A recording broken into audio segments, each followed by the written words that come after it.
శ్రీ శబరిగిరీశ మహాపాదయాత్ర సేవా సమితి వారు ఆధ్వర్యంలో నవంబర్ 1వ తేదీ బేగంపేట్ ప్రకాష్ నగర్ శ్రీ హనుమాన్ టెంపుల్ నుండి బయలుదేరిన మహాపాదయాత్ర ఈ రోజుకి 30వ రోజుకి చేరుకుంది. ఈ రోజు ఉదయం కరూరు నుండి బయలుదేరిన స్వాములు అడ్డింపట్టి చేరుకుని అమీర్పేట్ కి చెందిన యోగేష్ మరియు వారి కుటుంబ సభ్యులు ఏర్పాటు చేసిన భిక్షను అల్పాహారాన్ని స్వీకరించారు. ఈ రోజు వరకు మహాపాదయాత్ర 938 కిలోమీటర్లు చేరుకుంది. సోములు యాదవ్ గురుస్వామి మరియు బొమ్మర్తి బుచ్చిబాబు గురుస్వామి ఆధ్వర్యంలో నాగరాజు గురుస్వామి, దుబ్బాక సాయి కిరణ్, దశరథ్ గురుస్వామి, బాలు యాదవ్ గురుస్వామి, బబ్లు గౌడ్ గురుస్వామి, తిల్లు కృష్ణస్వామి, నరేష్ గురుస్వామి, పవన్ గురుస్వామి, ఓం ప్రకాష్ గురుస్వామి, అనంతకృష్ణ గురుస్వామి, అశోక్ గురుస్వామితో పాటు 156 మంది స్వాములు ఈ పాదయాత్రలో పాల్గొన్నారు. దారి చూపరావయ్యా దేవుడో స్వామివాని కంటుడో, మాండదండనివయ్యా మమ్మేలే దొరవునివయ్యా, మాండదండనివయ్యా ఓ స్వామి మమ్మేలే దొరవునివయ్యా.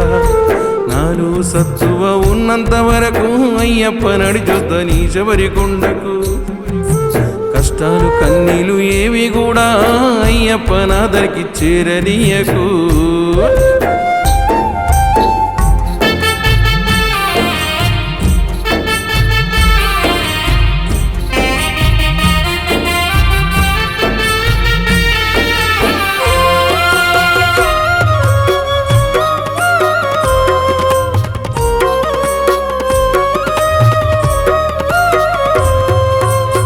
కన్న పిల్లలు నన్ను కన్న వాళ్ళు అయినులు కానులు ఎందరేమంటున్నా,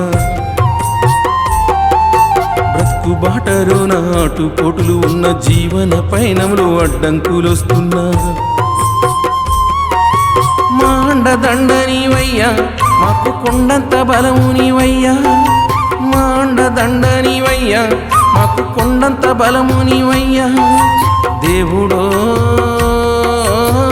స్వామివాని కంటుడో, కష్టాలు కడ తీర్చవయ్యా ఓ స్వామి చల్లంగా మము చూడవయ్యా, కష్టాలు కడ తీర్చవయ్యా ఓ స్వామి చల్లంగా మము చూడవయ్యా. నాలు సత్తువ ఉన్నంత వరకు అయ్యప్ప నడిచొద్ద నీ శబరి కొండకు. కష్టాలు కన్నీలు ఏవి కూడా అయ్యప్ప నాదరికి చేరనీయకు.